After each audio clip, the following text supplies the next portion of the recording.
Is Kristaps Porziņģis an unnecessary luxury for a team that has already proven it can win without him? Or is his presence the X factor that can solidify a dynasty in Boston? The reality is that the Celtics won last season's title without needing Porzingis for 12 playoff games, including most of the finals. Al Horford, even at 38 years old, took on the starting center role and maintained a solid defense without compromising the tactical scheme. The team didn't lose its identity without the Latvian and showed it could operate with smaller, more dynamic lineups. If Boston managed to lift the trophy without him, does it make sense to keep investing $30 million per season in a player who wasn't there at the most critical moment? It's a legitimate question, especially considering Porzingis' injury history. The Celtics have proven they can win without him, so why take the risk of relying on a player who could become a burden on the salary cap? Moreover, his absence forced the team to explore alternatives that proved effective, such as Horford and even Luke Kornet, who, despite his limitations, played his role well. Couldn't that money be better spent on reinforcements that offer more reliability? On the other hand, there's a strong argument in favor of Porzingis' presence. He provides an offensive arsenal that Horford and Kornet simply don't have. The Celtics' inside game becomes much more versatile with him healthy, and his ability to space the floor adds another dimension to the team's offense. Without him, Boston might become predictable, relying solely on Tatum and Brown's creation. With Porzingis, the team adds an extra element that challenges opposing defenses and could be the deciding factor against more structured rivals. Another crucial point: would the Celtics have won the finals against a more physical team, like the Nuggets? Had they reached the final stage, Dallas was an opponent that allowed for smaller lineups, but against more dominant teams in the paint, the absence of an elite center like Porzingis could have been fatal. The Latvian is not just a luxury player, but rather a piece that, when healthy, can be the tipping point in more challenging series. Year after year, the story repeats. Can Kristaps Porziņģis be trusted? Year after year, the same story unfolds. Kristaps Porziņģis suffers injuries and misses crucial parts of the postseason. In a league where the biggest stars are judged by their performances when the pressure is at its peak, the Latvian has failed to prove he can be a decisive factor in a championship run. Playoff basketball in April, May, and June is brutal, physical, and demands resilience. If Porzingis can't be available when legacies are defined, is he really worth the investment? The Celtics just proved they can win without him. They played 12 playoff games last season without Porzingis, including most of the finals, and not only survived but dominated their opponents. The defensive scheme worked with Al Horford stepping up in the paint, while the center rotation was adjusted to maintain the team's consistency. Does it make sense to rely on a player whose track record suggests he will be absent when the team needs him the most? And this isn't just about last season. Porzingis' playoff history is concerning. In Dallas, he faced similar issues. In Washington, he never even got the chance to play in the postseason. His medical history shows a dangerous trend, and banking on "this time will be different" might be an expensive gamble for Boston. However, it's impossible to ignore the impact Porzingis can have when he's on the floor. He brings an offensive dimension that few big men in the NBA can offer. His three-point shooting, mid-range presence, and ability to finish near the rim make him a nightmare for opposing defenses. If managed properly, he could be a massive difference maker in the playoffs. Just look at his performances when healthy. Before his injury, Porzingis was one of the Celtics' most efficient players and transformed the team's offense, creating space for Tatum and Brown to shine. Was his absence felt? At times, yes. Boston managed to adjust, but having Porzingis available would give the team even more tools to counter different styles of play.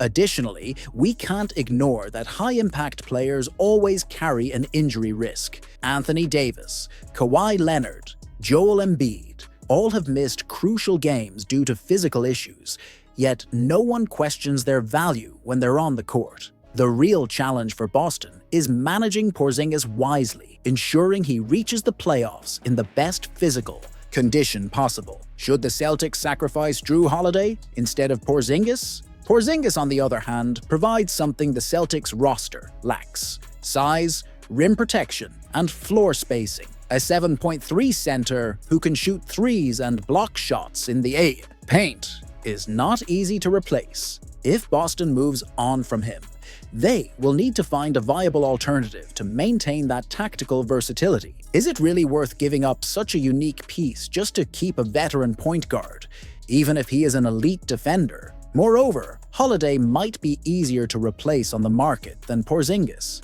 The NBA is filled with talented perimeter defenders, while finding a center with Porzingis' skill set is far more difficult. If Boston wants to optimize its financial resources without compromising its structure, trading Holiday might be the smarter move. However, the idea of sacrificing Holiday isn't so simple. He isn't just a great defender. He's the emotional engine of the team. His impact goes far beyond the stat sheet, and a championship culture isn't built solely on talent, but on leaders who elevate the team in its toughest moments. That's exactly what he did in the Eastern Conference Finals and the series against the Dallas Mavericks. Jrue Holiday is one of the best defenders in the NBA and has a history of clutch plays in the playoffs. His presence strengthens the Celtics' defensive identity and gives the team a rare advantage: an elite defender who can guard any perimeter player while still contributing offensively when needed. And here's a crucial point: Holiday is a proven playoff performer. Unlike Porzingis, he has a track record of availability and delivering high-level performances in crucial moments. Trading a durable, battle-tested player for someone who struggles to stay healthy could be a major mistake. The key question for the Celtics is simple: is it better to keep a unique talent like Porzingis, even if his availability is uncertain, or hold on to a reliable, battle-tested player like Holiday? Despite him being in the later stages of his career, if the goal is to maximize championship chances in the short term, Holiday may be more valuable. But if the plan is to think long-term and maintain a competitive roster for years to come, the Celtics may need to consider moving on from the veteran to keep a center who, when healthy, can take the team to another level.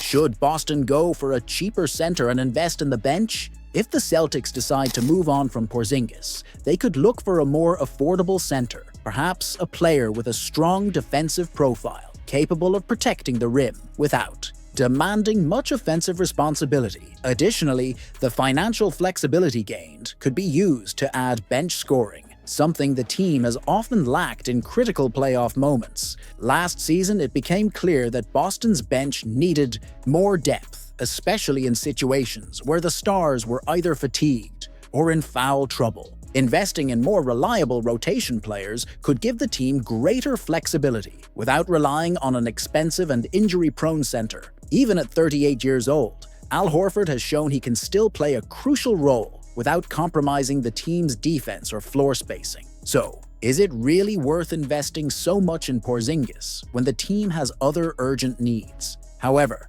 the idea of moving on from Porzingis sounds much simpler in theory than in practice. The biggest issue is that the market for versatile centers like him is extremely limited. Players who can protect the rim, space the floor, and still be an offensive threat are rare in the NBA. Finding a replacement who can provide the same impact on both ends of the floor won't be an easy task. Many teams that have relied on defensive-minded centers with limited offensive skills have struggled in the playoffs, becoming predictable and easier to guard. The Celtics themselves have faced similar challenges in past seasons when they depended solely on defensive big men like Robert Williams III, whose offensive limitations hurt the team's overall fluidity. Moreover, Porzingis isn't just a rim-protecting big. He provides Boston with valuable tactical flexibility. His presence allows the team to play with bigger lineups without sacrificing spacing on offense. Without him, the Celtics could struggle against teams that exploit size